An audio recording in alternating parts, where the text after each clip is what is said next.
Hello friends and welcome to the world of Angel 1111. Let's bring light to earth. Friends, अपने guidance को follow करते हुए मैं पहुंची हूँ उज्जैन में। जी हाँ, महाकाल की नगरी। तो बने रहिए मेरे साथ।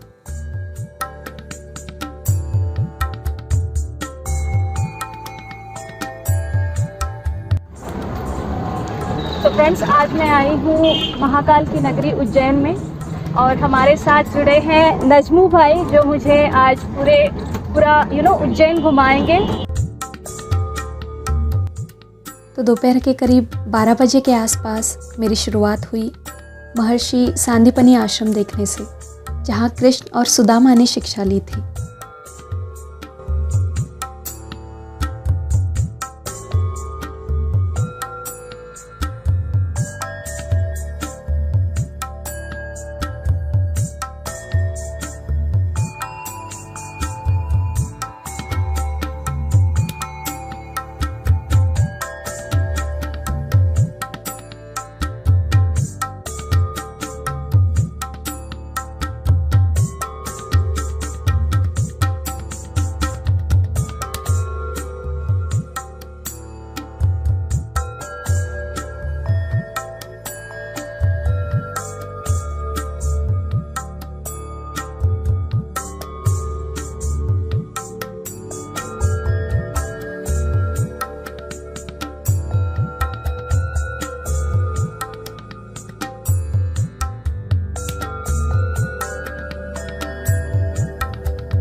यहाँ शिक्षा की बैठक और संदेश आप देख सकते हैं, जिन्हें सुंदर तरीके से चित्रों के रूप में दर्शाया गया है।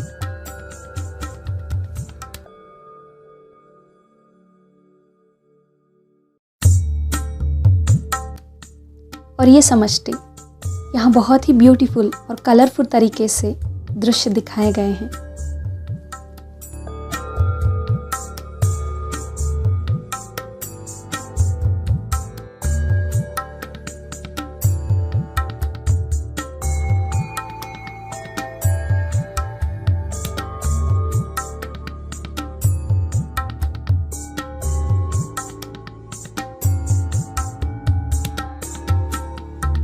उसके बाद मैं पहुंची मंगलनाथ मंदिर। मंदिर में दर्शन करने के लिए जा रहे हो। ये पूरे संसार में एक ही मंदिर है। मंदिर पे जो आप आए हैं, मंदिर की जानकारी अपने हिंदू धर्मों में जो 18 पुराण होते हैं, उसके स्कंद पुराण के अवंतिका खंड में मंदिर का उल्लेख है। अवंतिका है उज्जैन का पुराना नाम, जो भारत के सबसे प्रसिद्ध मंदिरों में से एक है, जहां मंगल दोष के साथ साथ और भी कई दोषों के निवारण किए जाते हैं।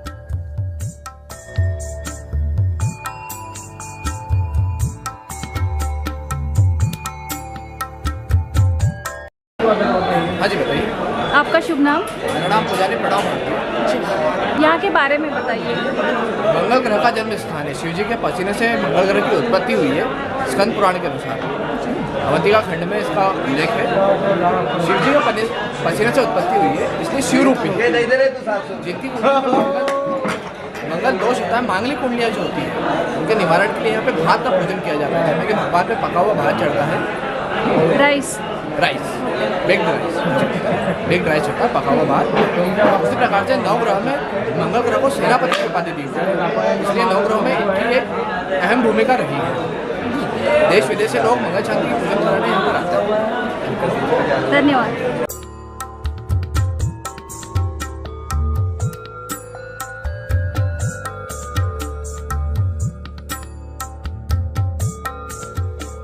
यहाँ भी दर्शन के लिए बड़ी लंबी लाइन थी।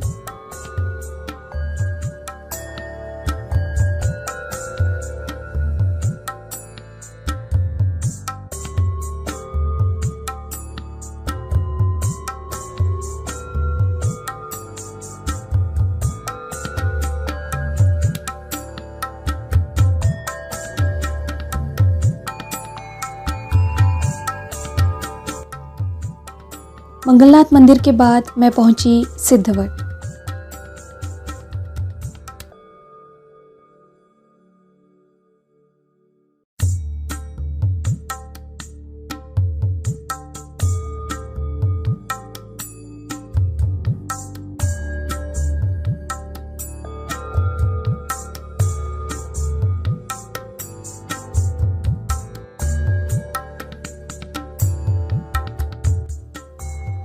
सिद्धवट ये जो जगह है, कहते हैं माँ पार्वती ने ये वट वृक्ष त्रेता युग में लगाया था और विक्रम वेताल की जो कहानी है वो भी यहीं से है।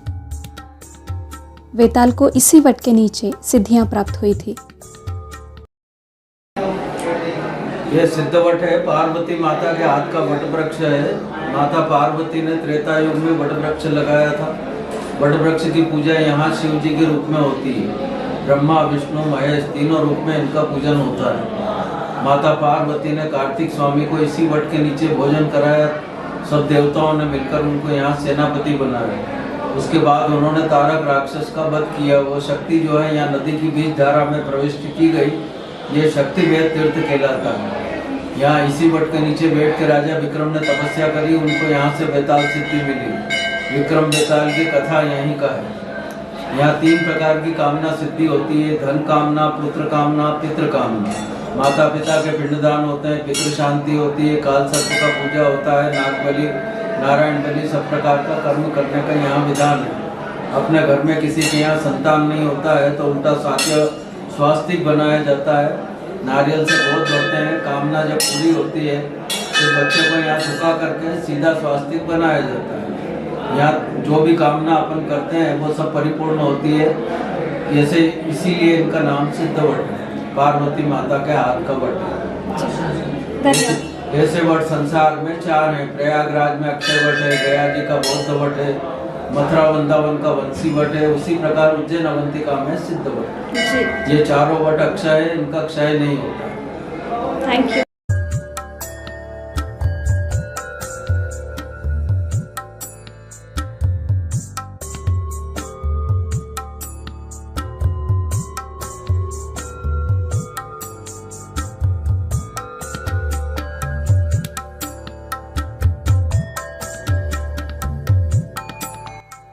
और ये वही जगह है जहाँ से लौटते समय मुझे आवाज़ सुनाई दी थी कि कल आना। उस समय एक्चुअली मुझे समझ नहीं आया कि मुझे कल फिर से क्यों बुलाया गया है, बट नेक्स्ट डे जब मैंने वहाँ जाके ध्यान किया तब चीज़ें रिवील हुई।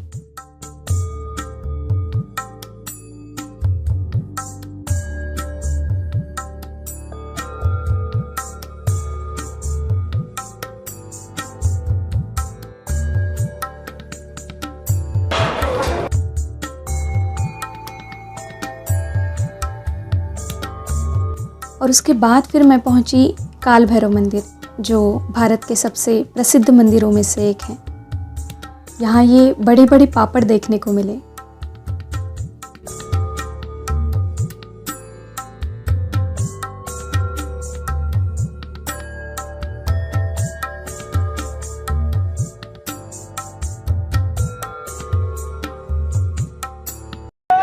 कैसे पापड़ होते हैं ये? चावल के? 50 रुपये 50।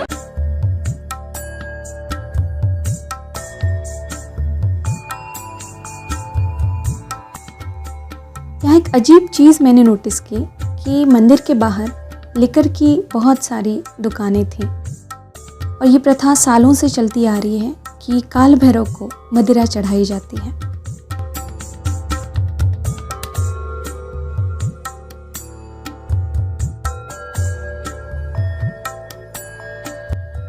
मैंने बस अपनी पूजा की थाली ली और चल पड़ी दर्शन करने।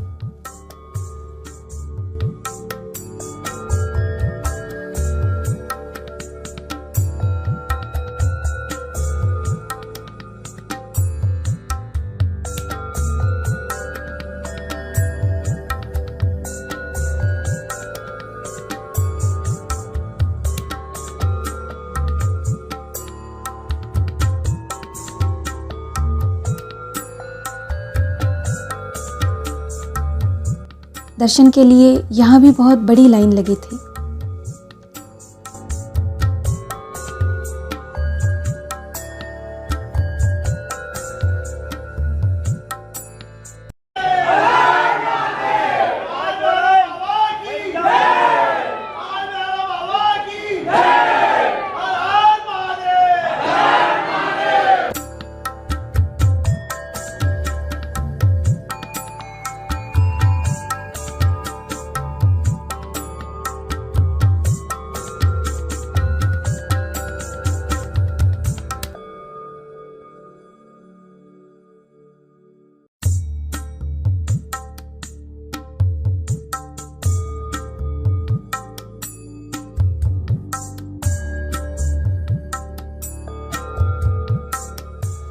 उसके बाद फिर मैं गई भर्तृहरि गुफा देखने। बहुत ही डिवाइन प्लेस है ये।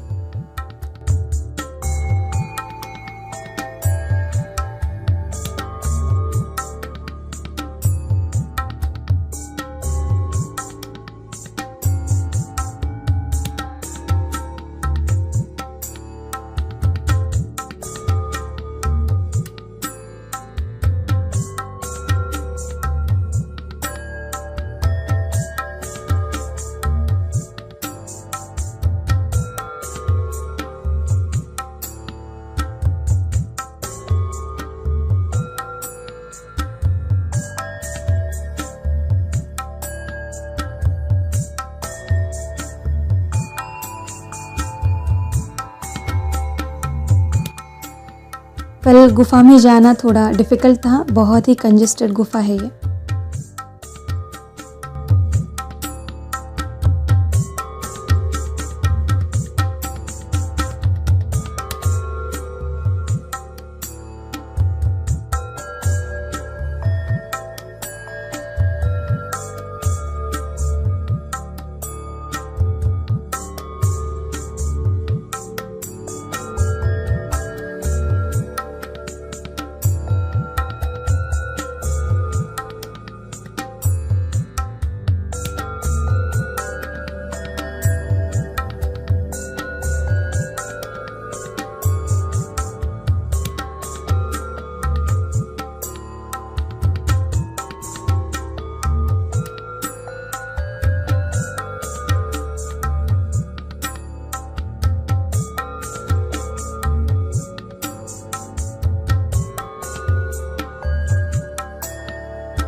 यहाँ बड़े बड़े सिद्ध पुरुषों ने आके साधना की है।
और ये महायोगी गुरु गोरक्षनाथ का मंदिर जो गुफा के नज़दीक में ही स्थित है।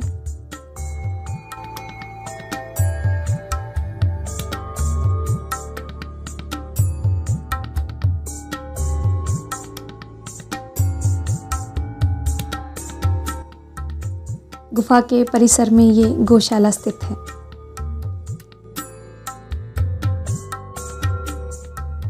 फिर गुफा के बाद मैं निकली माँ काली मंदिर देखने।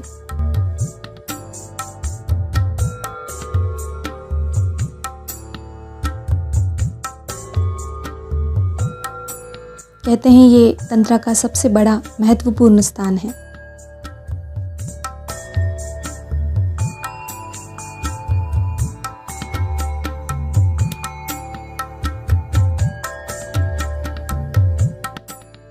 और फिर रात को थोड़ा रेस्ट करके मैं चली महाकाल मंदिर परिसर देखने। दर्शन का कोई इरादा नहीं था, सिर्फ कॉरिडोर देखने के मंशा से मैं निकली थी। पर जब ढेर सारी ब्लेसिंग्स आप पे हो तब चीज़ें कैसे घटित होती है देखिए। एक 3 मेंबर्स की फैमिली मिली जिनको एक और मेंबर चाहिए था स्पर्श दर्शन के लिए, और मैं उनमें ऐड हो गई। इतनी ईजीली और एकदम शांति से स्पर्श दर्शन हुए। ज़्यादा टाइम तक गर्भगृह में रहने का मौका मिला। वहाँ के एनर्जीज़ को एक्सपीरियंस करने की ब्लेसिंग्स मिली, वो भी भीड़ के बिना। बस हम 4 लोग ही थे गर्भगृह में। बहुत ही डिवाइन अनुभव था वो, और बहुत ही अनएक्सपेक्टेड ब्लेसिंग्स थी ये मेरे लिए।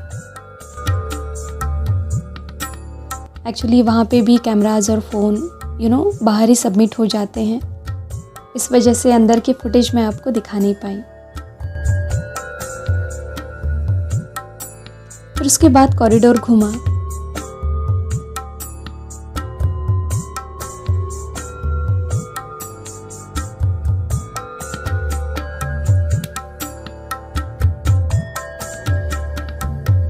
रात के समय ये परिसर देखने लायक होता है।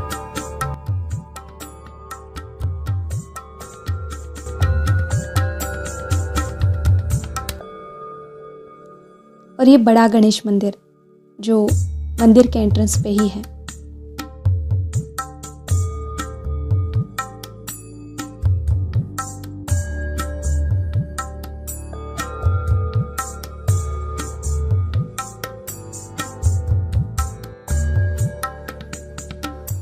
और फिर अगले दिन सुबह मैं फिर पहुंची महाकाल मंदिर, एक बार फिर से दर्शन करने।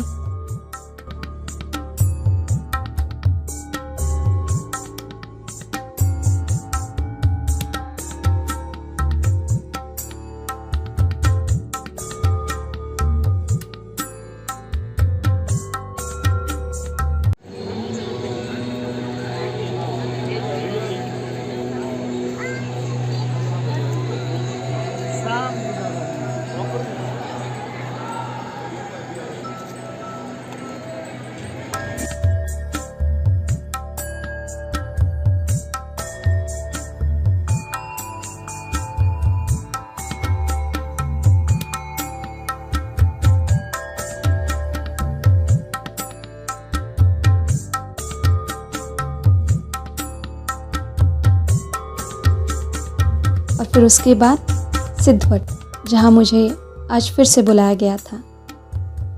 जाके ध्यान में बैठी, पूछा क्यों बुलाया गया है।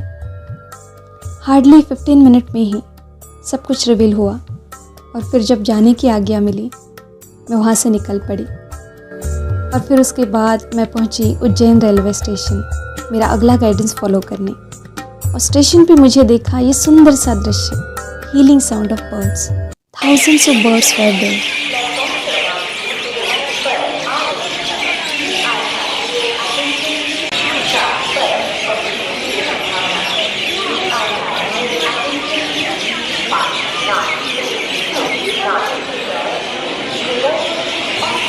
तो चलिए मैं लेती हूँ आप सबसे विदा। Lots of love, light and blessings to all of you. Thank you for watching.